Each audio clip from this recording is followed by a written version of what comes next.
When you're ready to cut a design, you have several options in the way it cuts. This tutorial will cover cutting by line color and by fill color. In the Send panel, you'll see several choices across the top for Action By, Simple, Line, and Fill. Designer Edition and higher users will also see Layer as a choice. Simple basically means all the lines are scheduled to cut at the same time, which is what you would use if you were cutting the entire design at once out of a single material. To break up your project into multiple cutting stages, you can use Action by Line Color or by Fill Color. You might use these advanced cutting choices if you're cutting from multiple types of material on the same mat, or if you want to use a combination of tools, such as Sketch, then Cut. Let's look at cutting by fill color first. I've got this globe filled with color to represent the different papers I have, but they're not all the same type of paper. I can still cut them all at once on my mat in the same cut job. I'll go to the Send panel, and you'll see each fill color on my page is represented on its own line. I've chosen a different material type for each fill color, and will just make sure that portion of my mat is covered with the correct paper for each shape. I'm using a Cameo 3, so I have two tool choices available for each line. I'm just going to use the auto blade in the left tool holder, and it will adjust itself in between each line. You can use the check boxes to turn off or on each fill color.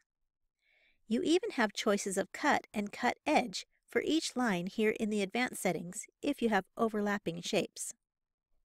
The machine will cut from the top down on this list, so simply drag a box color up or down if you want to move its position in the queue.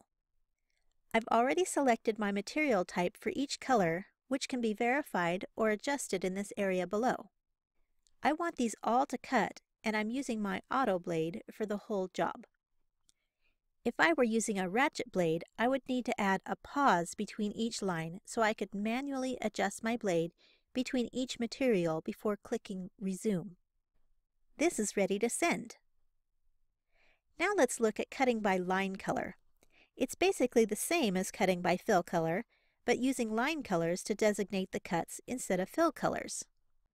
I'll show you a different example where I want to sketch, then cut around the sketched design. With this train design, I've got my line color in green where I want to sketch it, and my offset cut line in red.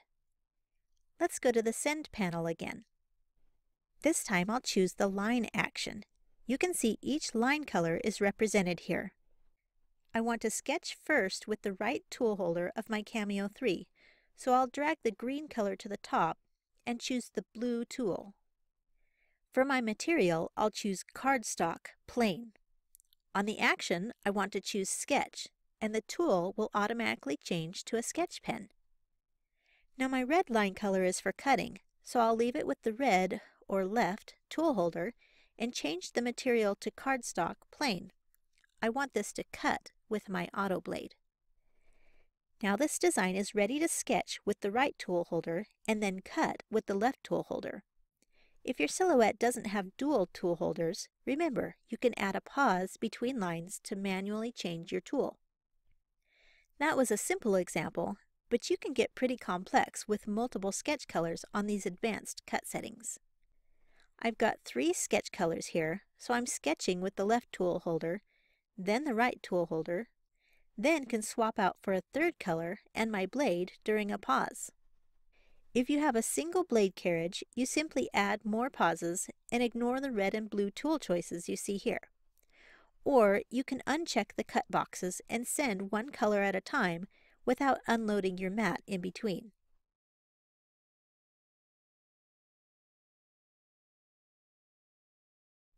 I hope you can see what great choices you have when cutting by line color or by fill color.